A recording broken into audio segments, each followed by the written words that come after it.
부부가 늘 잘 지냈는데 남편이 늘 술만 먹어요.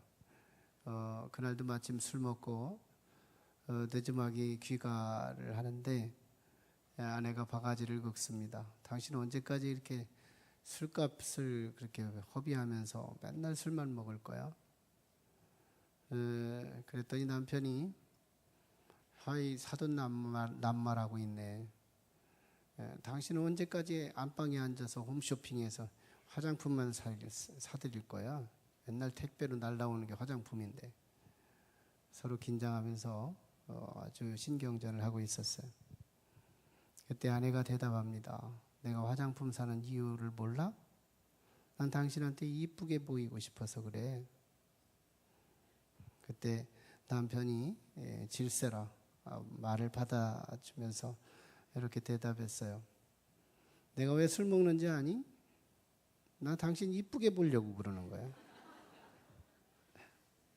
맨정신으로는 아마 예쁘지 않았던가 봅니다. 또 한 노부부가 있었대요. 아주 부부 금슬이 좋은 가정. 그 가정에 한 기자가 파견됐어요. 할아버지에게 묻습니다. 할아버지, 어떻게 이렇게 노부부가 이렇게 금슬이 좋습니까? 그랬더니 할아버지가 대답하기를, 사실 우리 가정은 질서가 있어요. 아주 큰 일들에 대해서는 내가 결정하고요. 작은 일에 대해서는 우리 할망구가 결정합니다. 여기에 갈등이 없어요. 그래서 우리는 늘 금슬이 좋죠. 기자가 궁금했어요. 할아버지, 그럼 큰 일은 도대체 어떤 일들이 있으세요? 사실은 우리 집안에 큰 일은 지금까지 한 번도 없었다네. 남자는 결정을 아무것도 안 했다는 얘기예요. 아마 그래서 하나가 됐는지도 모르죠.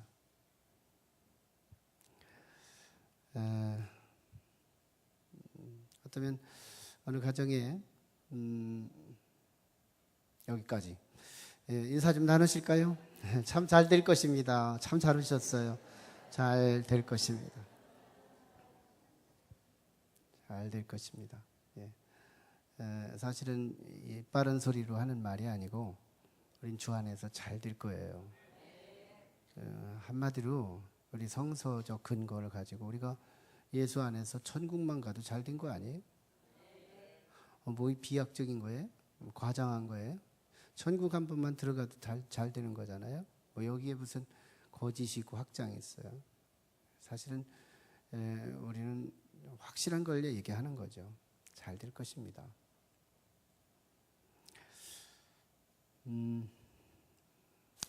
늦게 들어오는 남편에게 아내가 여기저기 끌고 다니면서 여보, 우리 쌀 떨어졌어. 또 이쪽에 가더니 연탄 떨어졌다고 말하고, 또 저쪽으로 끌고 가더니 아이들 운동화 떨어졌다고 말하고, 또 고지서를 갖다 대면서 등록금 나왔다고 말하고, 학원비 나왔다고 말하고, 여기저기 끌고 다니면서 그렇게 신경전을 하더래요. 남편이 화가 나가지고 소리 질렀대요. 여보, 날 왜 이렇게 이리저리 끌고 다니면서 이렇게 노래하고 있어? 한마디만 해, 한마디. 돈 없다고. 맞는 말 아니에요? 돈만 있으면 연탄 해결되고, 그죠? 등록금 해결되고, 학원비 해결되고, 쌀 해결되고, 운동화 해결되고. 이거 돈은 만능 아니에요? 정말 딱 맞는 말을 하고 있는 거예요. 돈도 없는 남편이. 아무튼 돈은 참 묘한 어떤 만능의 어떤 요소를 갖고 있어요. 사람들이 어쩌면 그래서 돈을 참 벌어보려고 애를 쓰는 것이기도 하죠. 돈은 참 마법이 있습니다. 어쩌면 여기서 돈의 한계성이야 뭐 우리가 이미 알고 있는 바지만, 여기서 한 가지 원리 하나는 분명할 수 있죠. 정말 이 돈 하나가 모든 걸 대신할 수 있겠구나. 돈 하나가 영향을 미칠 수 있는 다양한 채널이 있구나. 그거 하나가 참 소중하구나. 이거 하나 우리 건질 수 있잖아요. 돈 하나 소중하다. 돈은 참 소중하다. 돈이 있으면 옷도 바꿀 수 있어요. 돈이 있으면 건강도 어느 정도 좋아지기도 하더라고. 돈이 있으면 참 여러 면에서 혜택이 많아요. 한 가지 원리를 찾습니다. 돈의 한계성 분명하고요. 우리에게 한 가지가 분명히 있어서 인생 전반에 걸쳐서 형통이라고 하는 것을 체험할 수 있고요. 여기서 말하는 형통, 적어도 성경에서 말하는 형통이라는 말은 아무 일도 없는 무사한 일을 말하지 않습니다. 예수 그리스도 안에서 우리가 아무 일이 없다. 어쩌면 재앙일지도 몰라요. 아무 일이 없다. 아마 죽었는지도 몰라요. 무덤에 있는 사람들은 사실은 아무 일이 없으니까요. 살아있는 사람이기에 우리는 아무 일이 없을 수 없어요. 여기서 형통이라는 단어 자체가 누구한테 많이 썼는지 아세요? 요셉한테 많이 썼어요. 요셉한테 형통이라는 단어를 많이 썼다니까요. 무슨 우리가 볼 때 사진적 정보를 가지고 요셉을 진단할 때 무슨 형통이 어울려요? 근데 성경은 요셉에게 형통을 적용해요. 중요한 게 있어요. 문제가 없는 게 형통이 아니라 문제가 있어도 솔루션, 해결이 있기에 형통인 거예요. 우리는 이 해결, 그거 하나가 있어서 우리는 인생을 10가지가 문제가 와도 100가지 문제가 와도 두렵지 않은 형통이 있어요. 근데요, 그 한 가지가 없어서 내 인생에는 언제나 환경에 매몰되고 환경에 끌려다니고 환경에 파묻히고 환경에 압도되고 그래서 근심과 걱정이 팔자되고 이렇게 살아가는 요소가 많다는 거예요. 그게 뭐예요? 너무 지루하게 들었던 그 이름도 유명한 하나님, 예수님, 성령님, 하나님이세요. 하나님이 계셔서 하나님이 내게 있어서 내 인생은 형통합니다. 믿음이 없어도 좀 반응 좀 해볼 필요 있잖아요. 소망이 있다는데 왜 이렇게 많은 사람들이 하나님 앞에 마음을 여는 거지? 나도 한번 열어봄직 하잖아요. 하나님이세요. 솔직하게 옛날에 얻었던 신앙 다시 찾기를 원하신다면 하나님께 좀 마음을 좀 능동적으로 열었으면 좋겠어요. 막 열었으면 좋겠어요. 한번 옛날에는 내가 실패했지만 내가 지금은 다시 한번 다 잡아보겠다. 갈망해보겠다. 가만히 있어서 은혜가 내게로 유입되기를 바라는 것보다는 내가 좀 더 적극적으로 하나님 앞에 은혜를 사모하며 한번 나아가보겠다. 그 하나님 한 분이 나하고 상관되느냐 하는 부분. 지난 시간에 우리 나눴던 말씀이죠. 다윗은 우주적 하나님, 창조의 하나님, 그리고 어마어마한 이 규모를 한 손에 쥐고 운명을 결정하시는 하나님, 초월적 하나님, 감당할 수 없는 하나님. 그런데 그분을 내게 가까이 다가오게 하셔서 나의 하나님, 나의 하나님이라고 그분 하나님을 나의 하나님으로 적용하는 피팅의 천재, 적용의 천재. 이게 다윗의 신앙이었죠. 지난 시간엔 나의 하나님이라는 노래로 시작했지만 같은 노래의 중반부에 해당되는 다윗의 노래 두 번째 오늘 본문은 아예 나의 하나님이 아닌 내 하나님이에요. 내 하나님. 내 하나님.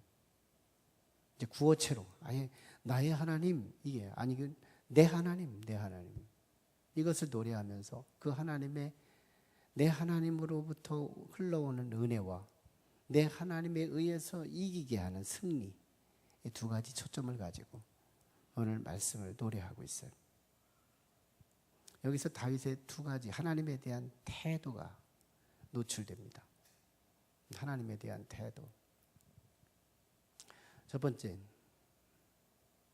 바로 오늘 본문 22절에 나타난 내 하나님을 떠나지 않았다는 거예요. 다윗의 노래 속에 내 하나님을 떠나지 않았다. 다윗은 자기 하나님을 떠나지 않았대요. 우리는 하도 늘 하나님을 떠나고 싶은 마음도 생기잖아요. 주님 앞에서 이렇게 달싹 달라붙는 게 아니라 조금만 어려움, 내 코드에 맞지 않으면, 내 취향에, 내 요구에 하나님이 반응하지 않으면, 기대에 차지 않으면 우리는 하나님을 떠나버리잖아요. 다윗은요, 떠날 일이 많았습니다. 그의 인생이 파란만장했으니까요. 어려움들이 너무 많았으니까요. 왜 자기는 의롭게 살았는데, 나는 선하게 살았는데 왜 이렇게 억울하게 도망가야 할 일들이 많아요? 왜 죽을 일들이 많아요? 왜 망명 가야 할 일들이 생기는 거예요? 자기는 선을 행하고 있고 하나님을 믿는다고 하는데 왜 억울한 일들이 생기느냐고요. 솔직하게 다윗은 떠날 일이 많았어요. 그런데 다윗은요, 그런 상황 속에서도 하나님을 떠나지 않았다고 고백해요. 이 노래 가사의 하나예요. 하나님을 떠나지 않았대요. 하나님을 떠나지 않았다. 이 말을 무슨 말로 다시 바꾸면 뭐예요? 하나님 안에 있다. 하나님 안에 있었다는 거예요. 하나님을 떠나지 않고 하나님 안에 있었다는 거예요. 다윗은 정말 하나님 안에 있는 신앙이었어요. 그의 단적 증거가 어디 있어요? 사무엘상 17장 45절 있었던 이 골리앗을 이길 적에 하나님 안에서 이기는 모습을 보잖아요. 하나님 안에서 이기는, 하나님 안에 있었다. 여러분, 누가 가장 어두운 시절에 얼굴을 밝게 하고 살 수 있을까요? 가장 어두운 시절에 밝은 얼굴로 살아갈 수 있을까? 정말 다윗은 어두운 시대의 인물이에요. 격변하는 시대였잖아요. 사사시대에서 왕정시대로의 전환, 그리고 바로 직전의 왕이 사울 왕이었는데 어떻게 보면 참 부덕한 왕이었죠. 사울 왕에 쫓겨서 다윗에게로 몰려들었던 400여 명, 그리고 600여 명, 이 사람들이 정치 소외자들 아니에요? 얼마나 정치적인 폭거가 있었는지. 다윗 시대는 정말 격변기였어요. 심지어는 정말 사울 왕이 지나고 다윗이 왕위에 오르게 됐지만 민심은 어떻게 했을까요? 사울에 대한 정치적 이미지를 떠올리면서 아마 주식이 있었다면 주식이 다운됐을걸요? 도대체 사울보다 더 나쁠지도 몰라. 사울을 죽인 자니까 뭐 이렇게 오해도 되는 그런 시대였으니까요. 민심은 흉흉했고요. 더군다나 다윗이 왕위에 즉위했을 때 3년 동안이나 기근도 왔었다 그래요. 이거 부덕한 왕 아니야? 하나님의 진노를 산 왕 아닐까? 이런 의심이 흉흉하게 돌고 있을 그때 얼마나 어두웠어요, 역사가. 더군다나 주변 국가 정세는 어떻게 됐을까요? 블레셋 나라, 암몬 나라, 아람 나라, 주변에 북쪽에 유브라데스 강 주변에 있는 신흥 제국들, 남쪽에는 에집트 제국들, 이런 나라들이 다윗이 왕위에 올라서 나라가 견고해지기 전에 초입에 기선장악하자 해서 앞다투어 공격해 왔던 나라들. 그래서 다윗 정부의 초기에 전쟁이 너무너무 많았잖아요. 전쟁은 일어나고요. 내부적으로는 갈등과 의심이 충만하고요. 이보다 역사적으로 어두운 시대가 어디 있어요? 그런데요, 다윗의 노래가사 안에 보세요. 29절에 하나님은 나의 등불이시니 나의 어둠을 밝히셨다고. 어두움이 없는 게 중요한 게 아니래요. 시대가 어두워도 하나님을 등불로 붙들고 있는 사람 누구예요? 하나님 안에 있으면 하나님이 내 인생의 등불이 되신대요. 소망이 없이 앞이 칠흑같이 어두운데도 내 미래가 보이는 이유는 내게 등불이 있기 때문에요. 등불이 있대요. 저는 우리 각자의 인생에 등불이 있기를 축원합니다. 제게 요즘에 와서 자전거를 바이킹 하는 시작이 있어요. 저는 계단 타기 하죠. 족구하지요. 또 제가 라이딩 자전거를 타요. 우리 자전거 타는 분들이 있어서 참 좋아요. 예, 우리 엄계영 성도님 또 우리 김영환 집사님 이 자전거의 권위자들이에요. 앞에서 우리 끌고 뒤에서 막 버티고 가면 우리는 그 가운데에서 얼마나 안전하게 타는지 몰라요. 직장 생활을 하다 보니까 이 라이딩을 저녁에 할 때가 많아요. 깜깜합니다. 그런데 저녁에 타는 이 자전거들의 공통점이 있어요. 다 제각기 자기를 밝힐 등이 있더라는 거예요. 불이 있어요, 불. 근데 저도 이제 불이 달았죠. 근데 2시간 만에 꺼지는 이 배터리가 너무 용량이 작아요. 그래서 개비하려고 우리 김용환 집사님한테 신청했어요. 개비. 죄송합니다. 아무튼 용어를 정화해야 되겠죠. 아무튼 그 2시간이 딱 됐는데 딱 꺼지는 거예요. 갑자기 어두워지는 거예요. 얼마나 당황스러운지요. 옆에는 막 한 20km 남짓하게 막 달려다니는 자전거가 있죠. 옆에는 또랑도 있죠. 네. 이 밤에 깜깜한데 자전거를 속도 20km, 이게 차로는 너무너무 느린 속도지만 자전거는 굉장히 빠르더라고요. 차보다 더 빠른 느낌이 있어요. 그런 상황에서 굉장히 위험해요. 제가 비상으로 살아남을 수 있는 방법 하나가 있어요. 얼른 가가지고 불이 있는 차 바짝 달라붙어가지고 가는 거예요. 불이 있는 차, 등불이 있는 자전차를 바짝 달라붙어가지고 따라가면 어느 정도 해결할 수가 있는 거예요. 근데 그것도 얼마 못 가요. 그 자동차가 나하고 방향을 맞춰주는 것도 아니에요. 내가 이리로 가면 저도 이리로 가고 그래가지고 그림자만 크게 만들어가지고 바로 앞에 있는 상황을 판단하지 못하게 만들어. 우리는 밤이라고 하는 무대 안에서 절대적인 등이 필요하구나. 다윗이 그랬대요. 등이 있었대요. 그게 하나님이 주 안에서 얻어진 등불이었대요. 누가 역사적 파란만장 안에서 평화를 누릴 수 있을까요? 파란만장한 역사 속에서 평안을 누릴 수 있을까요? 주 안에 있는 다윗 같은 인생이라는 거예요. 주 안에 있는 다윗 같은 인생. 주 안에 있는. 우리 찬송 있잖아요. 주 안에 있는 나에게 난 근심 있으랴. 십자가 밑에 나가 내 짐을 풀었네. 함께 불러요. 주님을 찬송하면서 할렐루야 할렐루야. 내 앞길 멀고 험해도 나 주님만 따라가리. 주 안에 있을 때 평안을 누릴 수 있잖아요. 저는 수없이 경험해요. 굉장히 힘들다. 정말 너무너무 산적한 문제들 속에 파묻혀 있을 때요. 근데 왜 평안하지? 왜 잘 될 것 같지? 많은 문제가 있는데요. 잘 될 것 같은 마음. 이게 내 마음에 있다는 거예요. 참 묘하죠. 근데 결과 지나보니까 잘 됐잖아요. 거기서 콩닥거려가면서 안 될 것 같은 마음에 막 불안과 초조했으면 지금에 와서 다 잘 되고 났을 때 잘 되는 이 시간만 누릴 뿐이지 그 시간은 지옥이었잖아요. 아니에요. 우리는 역사적 과정에 내 인생의 과정 속에서 주님 안에 있어야 돼요.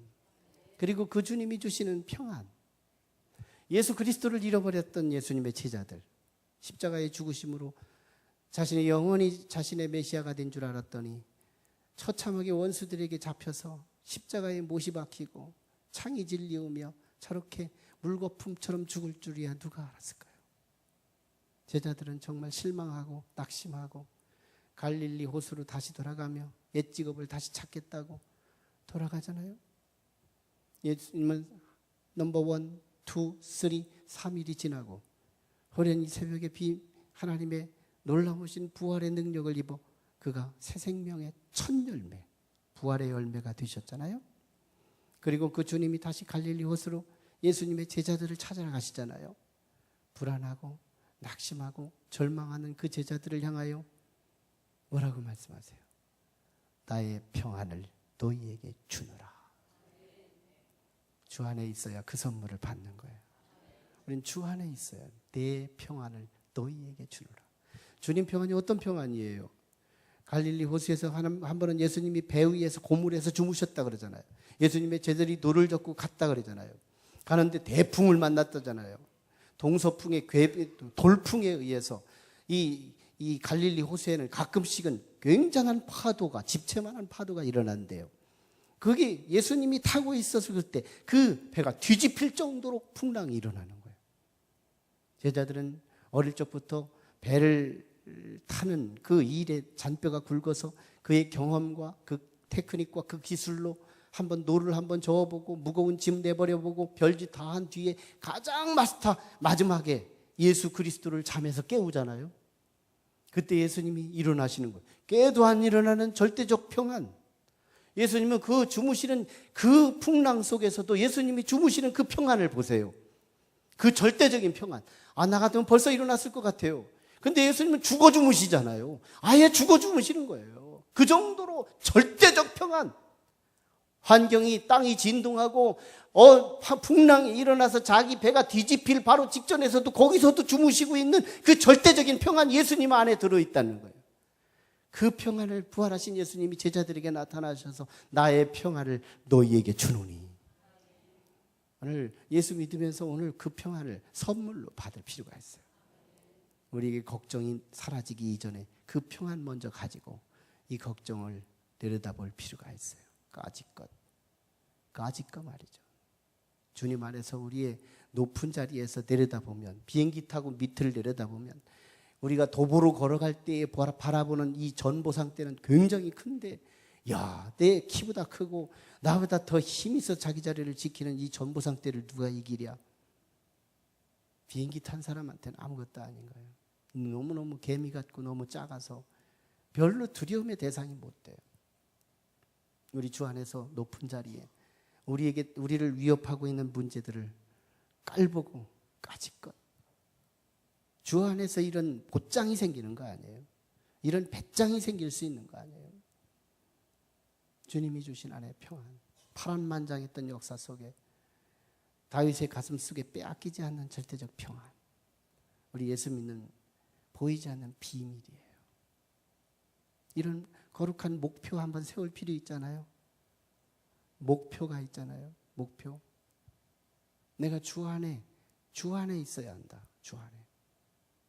여러분, 교회까지 오셨으면 우리는 주 안에 있다고 착각하기 쉬워요. 이 벽돌 견물을 뚫고 문을 열고 여기까지 들어오신 것이 우리의 종점이 아니에요. 이제는 나보다 더 사랑하시는 예수 그리스도의 가슴을 열고 내 안에 오라, 내 안에 오라. 주님의 가슴 파기까지 파고 들어가는 그런 능동적인 그리스도인, 사모하는 그리스도인, 적극적인 그리스도인, 주님의 가슴까지 파고 들어가는 그런 성도, 이런 성도만이 나의 평안을 너희에게 주노라. 주님이 주시는 그 평안을 선물로 받을 수 있다 이 말이죠. 문제로는 저도 굉장히 만만치 않은 문제 안에 매몰된 적이 있었잖아요. 근데 그 한복판에서 잘 될 것 같은 이 소망이, 빼앗기지 않는 이 절대적 소망이 제 안에 있었잖아요. 결코 잘 될 거야, 결코 잘 될 거야, 잘 될 거야. 그리고 여전히 하나님 앞에 부르짖고 의지하고 기도했더니 하나님께서 해결해 주시잖아요. 누가 혼란된 가치관 세계 속에서 하나님의 말씀만이 영원한 가치라고 그것을 선택하고 말씀을 순종할 수 있을까요? 이것이 가치 귀하다고, 저것이 귀하다고, 돈이 귀하다고, 명예가 귀하다고, 건강이 귀하다고, 가치 혼란기 속에서 그 중에서 하나님의 말씀이 귀하다고, 말씀만이 영원하다고, 이 말씀이 너무너무 귀한 것이고 이 말씀이 나를 구원하는 거라고 말씀 한 소절이 생각나면 그 말씀을 실천하는 그 사람이 누가 실천할 수 있을까요? 여러분, 오늘 우리는 주 안에 있는 자만이 하나님의 말씀을 실천할 수 있다는 거예요. 가끔씩은요, 믿음은 율법적인데 그래서 하나님의 말씀을 막 흉내내고 이웃을 구제하고 많은 봉사도 하고 또는 열심히 막 교회 생활도 하고 율법적으로 열심히 하나님의 말씀을 실천하는 것 같은데 결정적으로 주 밖에 있어요. 폼생폼사예요. 모양만 예수 믿지 실제는 그 예수 안에 들어가지를 않았어요. 그래서 100가지 말씀을 실천하기는 하는데 주님 밖에 있어. 결정적으로 우리는요 목표를 다시 세워야 돼요. 하나님의 말씀 100가지를 내가 실천하려고 하기 이전에 먼저 목표해야 할 첫 번째가 뭐냐? 예수 안으로 들어가라 이거예요. 교회 안에까지 오신 걸로 끝나면 안 되는 거예요. 예수님 안으로 들어가라. 예수님을 목마른 자처럼 사모하고 예수님이라면 사족을 못 쓰는 어떤 능동성 있는 그 목마름의 태도, 예수 안으로 들어가야 되는 거예요. 예수 밖에서 100가지 말씀을 순종한 그 자보다요 예수 안에서 한 가지를 실천한 그 사람이 복이 있다는 거예요. 우리는 말씀을 많이 실천한 자가 천국 가는 걸로 착각하고 있지만요, 아니에요. 말씀 아무리 성경을 다 실천하고 아무리 성경 말씀의 달인이 돼서 그 말을 많이 암기하고 있고 그 말을 많이 실천한다고 해서 여러분이 천국 갈 수 없다 이 말이에요. 누가 하나님의 말씀을 진실되게 실천할 수 있어요? 예수 안에 있는 사람. 예수 안에 있어야 주님의 힘으로 말씀을 실천하기 때문에요. 내 힘으로 실천하는 말씀에는 교만의 산물이에요. 나는 이런 의의를 갖고 있다고, 나는 이런 액세서리를 가지고 있다고 나의 자랑거리만 되고 말거든요. 그러니까 바리새인들이었잖아요. 바리새인들이 얼마나 하나님의 말씀에 순종하고 실천하고 금식하고 11조하고 그렇게 열정적인 신앙생활을 했지만 예수님한테 꽝 책망받고 말아버렸잖아요. 주님 밖에서 흉내만 냈던 신앙 얼마나 책망받아요. 저들만 하지 못한다면 너희는 천국 가지 못할 거라고까지 우리 주님의 천국의 시금석을 말할 때 바리새인들을 표적으로 말했잖아요. 말씀은 누구보다도 실천을 많이 했다고 하는 그 사람들 아니에요. 주님 안에 있어야 한다. 한 말씀, 나는 주여 2말씀도 감당 못해요. 내가 한 말씀 감당하려고 하는데 나는 비록 주님 안에 있어요. 주님 안에 들어오는 게 중요해요. 주님 안에서 내가 하나님 나 이 말씀 들었어요. 내 들렸어요. 이 말씀이 이번 주일에 들렸거든요. 나 주님 안에, 내가 주님 안에 있죠. 주님 나에게 힘을 주세요. 그래서 빌립보서 4장 13절에 내게 능력 주시는 자 안에서 내가 모든 것을 할 수 있다라는 말씀, 내게 능력 주셔야 말 한마디라도 실천할 수 있다는 거예요.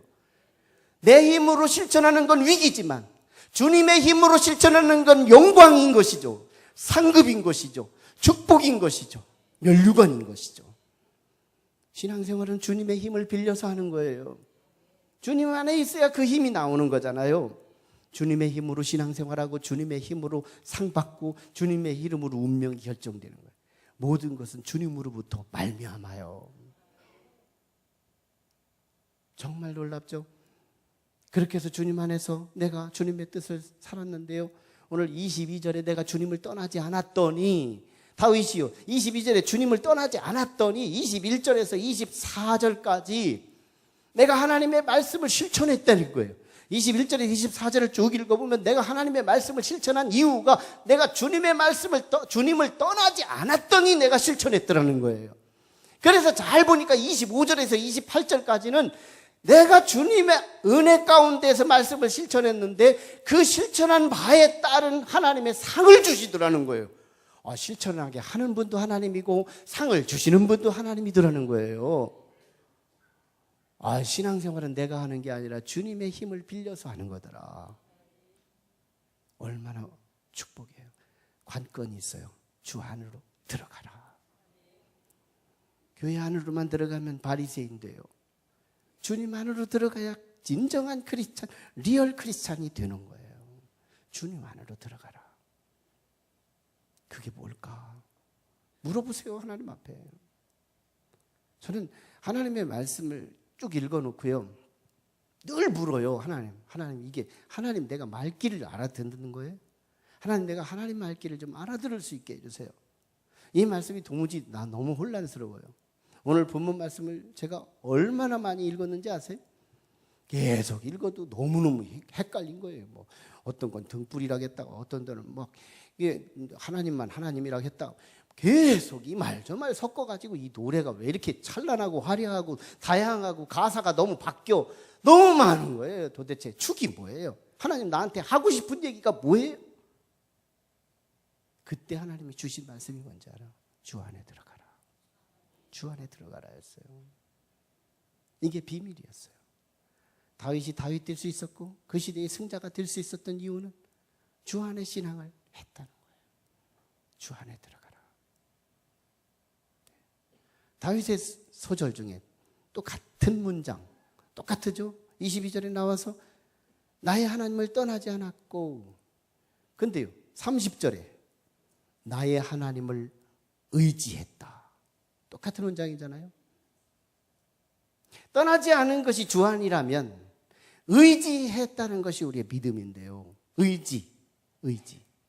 이 의지를 히브리어를 한국어로 바꾸면 하나님의 힘을 입었다는 얘기예요. 내 힘으로는 못 감당할 수 있는 것을 하나님의 힘을 입었다. 내 옷을 입어서 지금 보기 좋게 보이죠. 옷 벗으면 별 볼 일 없어요. 옷을 입음으로 나는 옷의 혜택을 누려요. 어린아이는요, 엄마를 의지해요. 저 혼자 못 살으니까. 어린아이가 엄마를 의지하지 않던가요? 의지하는 태도를 보세요. 배만 고파면 울어버려요. 우리 태연이 보니까 졸리기만 해도 울더라고. 졸리는데 누가 잘못이고 엄마가 못 자게 했어. 뭐 지가 잘못해놓고 울어대기만 하는 거예요. 뭐예요? 의지예요. 나 잘 수 있도록 조건 만들어 달라는 거예요. 의지, 툭 하면 의지예요. 지가 잘못해놓고서도 엄마를 의지하는 거예요. 그런데 놀라운 일이 벌어지죠. 엄마의 그 어마어마한 자원, 엄마의 그 어마어마한 능력, 그게 아기에게로 흘러가요. 의지는요, 힘이 흐르는 거예요. 의지는 힘이 흘러요. 왜 사람들이 돈을 의지하는지 아세요? 돈의 힘이 우리에게 흐르기 때문에요. 돈이 있으면 집도 사더라고요. 돈이 있으면 왜 옷도 좋은 거 입더라고요. 돈이 있으면 맛있는 거 먹을 수 있더라고요. 돈은 만능인 거예요, 만능. 돈의 힘이 흐르는 걸 누구보다 많이 경험해 본 거예요.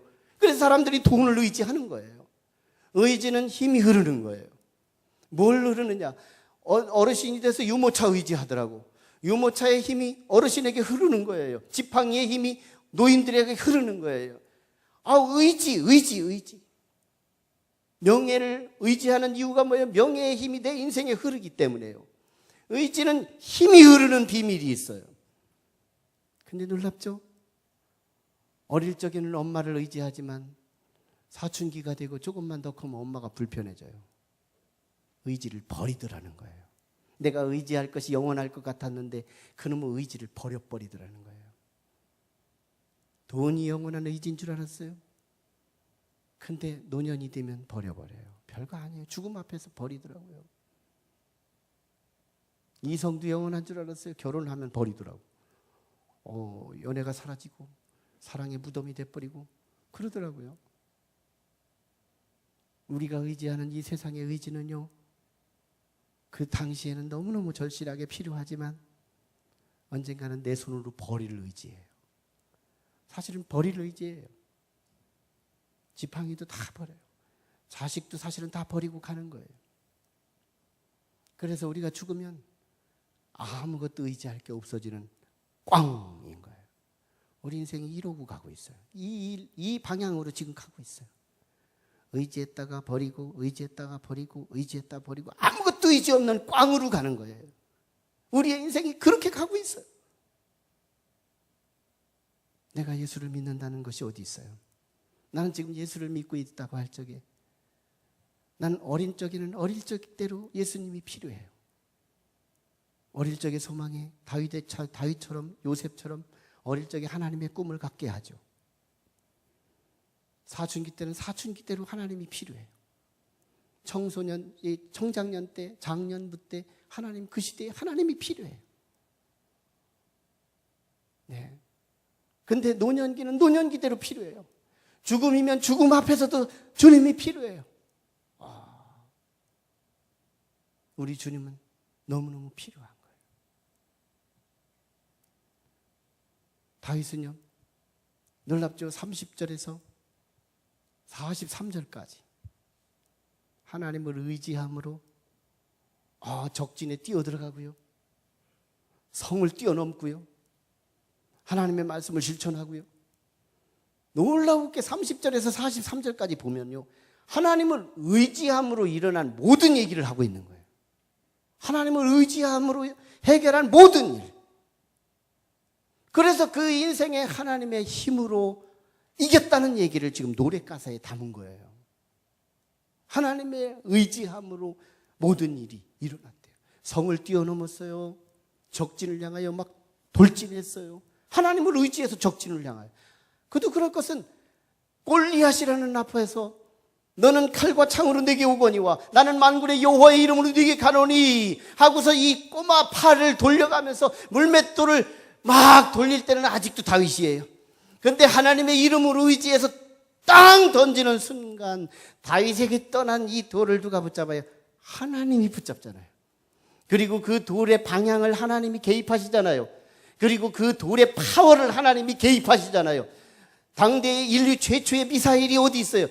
다윗 소년이 던진 이 돌맷돌 끝에 그 시대의 가장 원시적 미사일이 거기에서 골리앗의 이마에 맞아 현장에서 두 번도 아닌 한 방에 직사하는 그런 어마어마한 사건이 일어나게 됐던 이유가 하나님의 힘으로 하나님이 다윗에게 흘렀기 때문에 그런 놀라운 일이 벌어졌다는 거잖아요. 이젠 우리가 하나님의 그 힘이 오늘 우리 건강에 흐르기를 원합니다. 저도 하나님 여러 가지 건강에 위기도 많았고 어려움도 있었어요. 근데 참 너무너무 참 좋은 분들 만나고 건강에 여러 가지 조언도 들어가면서 제가 많이 좋아졌어요. 참 너무 감사해요. 하나님의 은혜가 흐르고 있기 때문이라고 저는 믿습니다.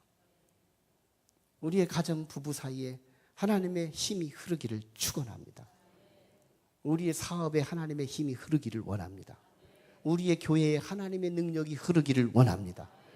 우리의 동네가, 우리의 민족이, 우리의 열방이 하나님의 힘이 가득하게 흘렀으면 좋겠다. 비결이 있어요. 하나님을 의지하라. 하나님을 의지하라. 뭐가 의지하는 거예요? 툭 하면 하나님을 향하여 울어대는 거예요. 태연이가 엄마한테 배고파도 울고 졸려도 울고 뭐 장난감 갖고 싶어도 울고 우는 게 의지더라고요. 우는 게 의지예요. 하나님을 향하여 한번 울어보셨어요? 폭폭하고 답답하고 억울하고 너무너무 숨 막히는 현장 속에서 하나님을 향하여 그 이름 붙들고 한번 울어보셨어요? 하나님의 이름, 그 이름 붙들고 한번 기도해봤어요? 한번 노력해봤어요? 하나님 앞에 매달려 보기는 해봤어요? 그러지도 않고 먼저 속단하고 하나님 의지해봤자 소용없다고 내 인맥으로 퍼펙트하게 나의 계획을 세워서 하나님이 비집고 들어올 수 없도록 내가 다 만들어놨으니 하나님은 어디로 들어와요? 저는 얼마 전까지만 해도 중국에 거의 10여 년 동안 중국에 가서 설교학을 강의하고 왔어요. 1년에 한 번씩 꼭 갔습니다. 그때 갈 때 저는 가끔씩 이렇게 지금 진단해 보면 소화 기능이 안 좋았던 것 같아요. 이게 소화 기능이 잘 안 돼서 가끔씩 이게 컨디션이 안 좋아지면 이게 두통이 오는 거예요. 두통이. 그래서 제게 아주 고유의 약이 있어요. 사리돈이라고. 네. 아스피린도 아니고 사리돈. 저한테는 사리돈. 근데 제가 사리돈을 늘리지를 않았어요. 2개를 안 먹어요. 딱 하나만 먹는데 중국에 가면 강의를 하루에 10시간씩 하잖아요. 10시간. 5일 동안 강의를 하고 오는데 10시간씩 하다 보면 막 두통이 오는 거예요. 근데 사리돈을 안 가지고 간 거예요. 이게 빈 공간이죠. 이게 하나님이 비집고 들을 만한 공간이죠. 내가 준비해 갔으면 먼저 조금만 조짐만 있으면 얼른 먹어버리고 말았을걸요. 근데 이 허술한 영역이 열린 거예요. 그래서 어떻게 해요? 막 두통은 오죠. 막 열은 생기죠. 그래서 어떻게 해요? 하나님, 내 머리에다 내가 안수하고 막 그러면서 하나님, 나사렛 예수 이름으로 두통은 떠나가라. 하나님의 영광을 위해서 저 사람들에게 하나님의 말씀을 가르쳐야 되는데 하나님 이 두통 때문에 막 도무지 못하겠는 거예요. 너무 이러기를 몇 년 그랬어요. 그래서 다음번에는 사리돈 꼭 가져가야지.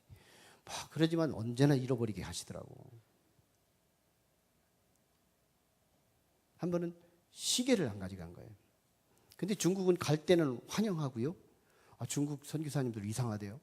내가 갈 때는 공항까지 와가지고 나를 반겨요. 그리고 막 집차에다 태워가지고 막 몇 시간 동안 또 가고 그러더니 갈 때는 나 혼자 가래요. 중국 사람들은 또 영어도 잘 못해요. 영어도 저도 못하지만 아무튼 그 영어도 못하는 그 사람들한테 나보고 가래요. 택시한테 뭐 이상하게 설명하면서 가는 거 글씨 하나 써가지고 가는 거예요.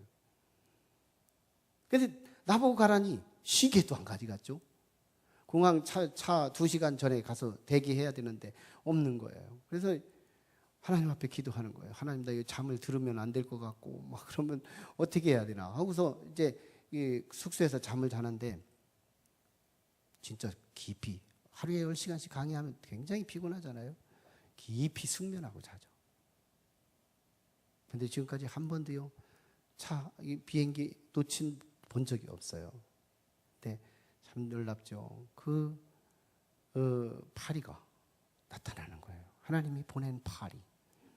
초저녁에도 없던 그 파리, 중저녁에도 없던 그 파리. 그게요 새벽녘에 한 6시쯤에 파리가 어디서 나왔는지 이놈의 한 마리가 아무리 때도 이놈 잡히지도 않는 거예요. 그래서 여기 때리고 저기 때리다가 일어나는 거구나 하고 그때서 보면 정확한 시간이에요. 비행기 탈 시간하고 2시간 갭이 되는. 차를 타고 가는 시간 그 계산해가지고 도착 시간이 2시간이 될 수 있는 거예요. 하나님을 의지하니까요.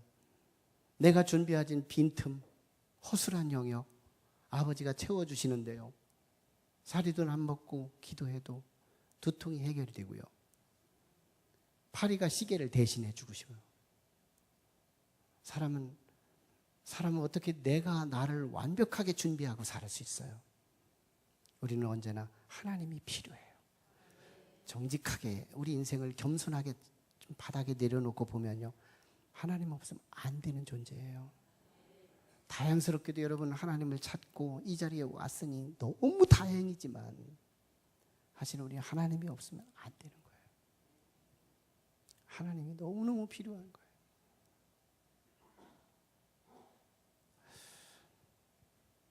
한 번은 텍사스에서 존 뉴턴과 3명의 친구가 텍사스에서 석유 회사를 했는데요. 갑자기 급부자가 됐어요.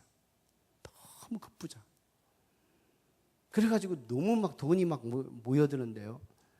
너무너무 감사해서 그들이 이 뉴욕으로 세계적으로 큰 도시, 인구가 밀도도 높고 인구도 세계적으로 탑이 되는 이 뉴욕 도시를 갑니다. 그래가지고 그 중에서 대통령이 묵는 호텔에 들어가요. 29층에 거기 프레지던트 플레이스 플로어라고 하는 대통령이 머무는 이 모든 전층이 대통령 머무는 그 층인데요. 거기를 국빈이나 할 수 있는 거나 대통령이 머물 수 있는 그 29층을 섭외해 놓고 뉴욕으로 여행을 다닙니다. 여기저기 다니면서 세 친구가 술을 먹어가며 얼마나 만취하고 술이 취했는지요. 다시 저녁에 들어왔어요. 이 호텔로 딱 들어왔더니 마침 엘리베이터가 고장났어요. 그래서 프런트에 있는 안내원들은 막 죽을 죄를 진 것처럼 허리를 숙여가면서 죄송하다고 그 대신에 2층에 조그마한 홀이 하나 있는데 이후 2층에서 잠시 몇 시간만 대기하고 계시면 엘리베이터 고쳐가지고 올라가시면 어떡해요 했는데 이들이 술을 취해가지고 객기가 나온 거예요. 우리가 이게 한층 전체를 프레젠트 이 플로어를 얻어놨는데 거기서 누려야지 어디서 그래 하고서 막 올라가기 시작하는데요. 술이 취해가지고 이게 잘 발이 풀려가지고 기어 올라가다시피 해가지고 2시간 반 동안 올라갔대요. 이 2시간 반 동안 이게 올라가는데 죽으라고 셋이 다 올라갔는데요. 프론트에 열쇠를 안 갖고 들어간 거예요. 그래가지고 다시 내려갔다가 누군가 또 올라와야 하는데 술은 만취됐죠. 다리는 풀렸죠. 기어 올라온 주제에 다시 내려가서 또 이 프론트에 이 열쇠를 가지고 올라온다는 게 이게 뭐 전화도 되는 시절이 아니니까 너무너무 고통스럽게 있는 거예요. 막 지쳐 있고요. 어떻게 해요? 로비에서 자야지. 이런 상황에 있는, 근데 한쪽 구석정이에서 시커먼 흑인 아주머니가 딱 나타나더니요, 제가 들어가게 해드릴까요? 이 혜성 같은 소리, 이 굿뉴스 같은 소리, 이 복음의 소리, 이 희망의 소리, 마치 예수 그리스도가 우리 인생의 마스터 키인 것처럼 내게 그거 있어요. 제가 열어드릴까요? 얼마나 반가웠겠어요. 자기 마스터 키를 갖고 있다는 거죠. 근데 이 아주머니가 참 복음을 전하는 지혜가 있잖아요. 저도 마스터 키 있어요. 우리 교회에 있는 모든 문을 한 번에 다 딸 수 있는 이 마스터 키가 있어요. 이거 가지면 제가 이쪽으로 가도 문장계도 따고 저기로 따고 그러는, 이거 참 재밌더라고요. 그래서 일부러 문장군문으로 다닌다요. 이 마스터 키에 참 너무너무 형통하는 거, 막히는 길이 없어요. 이리 가도 문이 잠겼어도 상관없어요. 열면 되는 거예요. 근데 존 뉴턴이 거기서 어릴 적에 예수를 믿고 회심했던 그 어릴 적에 가졌던 그 신앙이 너무 중요한 거예요. 그 소리, 그 아주머니가 우리 인생의 마스터키인 예수 그리스도인 것처럼 내가 마스터키를 갖고 있는데 열어드릴까요? 한 이 말 한마디가 이 존 뉴턴에게 얼마나 비수가 꽂히는 말이었는지요. 거기서 자신의 인생의 예수 그리스도를 다시 영접하게 되면서 그 옆에 있던 두 친구까지 함께 예수를 믿기 시작했다는 거예요. 예. 그래서요, 이게 유명한 미국의 부흥사였던 누구죠? 예, 그 목사님의 중보 기도자의 후원자였고, 그 목사님의 모든 선교비는 이 세 사람, 서교회사를 운영한 이 세 사람이 다 대주는 거예요. 예. 참 놀라운 크리스찬이 된 거예요. 재산에 쓸 줄 있는 방향을 잡을 수 있었고요. 여러분, 무엇이 축복이겠어요? 아벨은 그분 마스터키인 그분이 계셨고요. 가인은 마스터키인 그분이 없었어요. 아브라함은 마스터키인 그분이 있었지만 조카 롯은 그분이 없었어요. 야곱은 마스터키인 그리스도께서 계셨지만 에서는 그분이 없었어요. 똑같은 시대의 인물들이죠. 똑같은 시대의 인물들이었는데 그분은 마스터키가 있었고 없었고, 있었고 없었고, 있었고 없었고. 같은 시대에 다윗은 있었지만 사울은 없었고요. 같은 시대에 베드로는 있었지만 가룟 유다는 없었고요. 같은 시대에 나는 있는데 너는 없고, 너는 있는데 나는 없고. 여러분, 뭐가 축복일까요? 그냥 건강이 축복이 아니라요, 마스터키를 가진 자의 건강이 축복인 거예요. 그냥 가정이 축복이 아니라요, 주님이 있는 그 가정이 축복인 거예요. 그냥 사업이 축복이 아니라요, 그 사업에 주님 마스터키가 있는 사업장이 복 있는 거예요. 그냥 교회가 축복이 아니고요, 이 교회 안에 그리스도의 피가 흐르는 교회가 축복인 거예요. 그리스도의 피가 흐르는, 그래서 그 보혈의 그 은총이 가득한 그 교회만이 진정한 교회이고, 거기에 축복이 있고, 거기에 몸을 담아야 우리도 함께 복을 받을 수 있는 거예요. 그냥 십자가만 있다고 교회가 아닌 거예요. 정말 우리는 그리스도의 피가 있고, 이곳에 그 예수 그리스도가 우리의 영원한 마스터키, 어릴 적에도 필요한 그 마스터키, 청소년기에도 필요한 그 마스터키, 장년기에도 필요한 그 마스터키, 노년기에도 필요한 그 마스터키, 죽은 이후에도 필요한 그 마스터키, 천국에 가서도 필요한 그 마스터키, 예수 그리스도, 그분이 우리에게 있다면 지금 병도 축복일 수 있어요. 역설일 거예요. 역설인 거예요. 왜?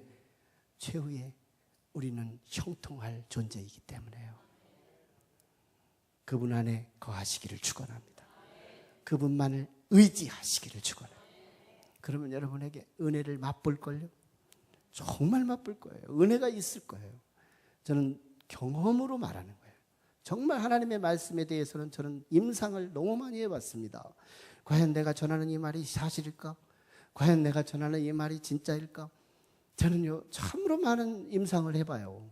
아, 말씀이 이건 분명하다, 이건 확실하다, 이건 분명하다, 이건 정말 살아있다. 정말 내 삶 속에서 이 말씀이 현실로 경험하니까요, 너무 감사한 거예요. 여러분, 제 하나님을 끄집어내서 여러분에게 경험시키고 싶은 이 애절한 저의 마음을 성령 안에서 전달이 됐으면 좋겠어요. 주님 안에 거하십시오. 교회 안으로만 오지 마시고 주님 안에 들어가세요. 그리고 그분만을 의지하세요. 하나님의 은혜가 경험될 것이고요, 모든 싸움의 승자가 될 것이에요. 다윗의 승리처럼, 우리의 승리처럼, 예수 그리스도의 승리처럼 오늘 우리의 승리가 반드시 이루어질 거예요. 지금은 하나님의 은혜와 사랑과 감동, 감화 역사하심이 우리 하나님을 내 하나님으로 품고 그 주 안에 거하고 주님만을 의지하며 하나님이 주시는 은혜를 경험하고 범사의 싸움에 승리하기를 사모하고 돌아가는 온 성도들의 가정과 영혼과 자녀와 사업과 직장 외에 지금으로부터 영원토록 함께 하시기를 간절히 축원하옵나이다. 아멘.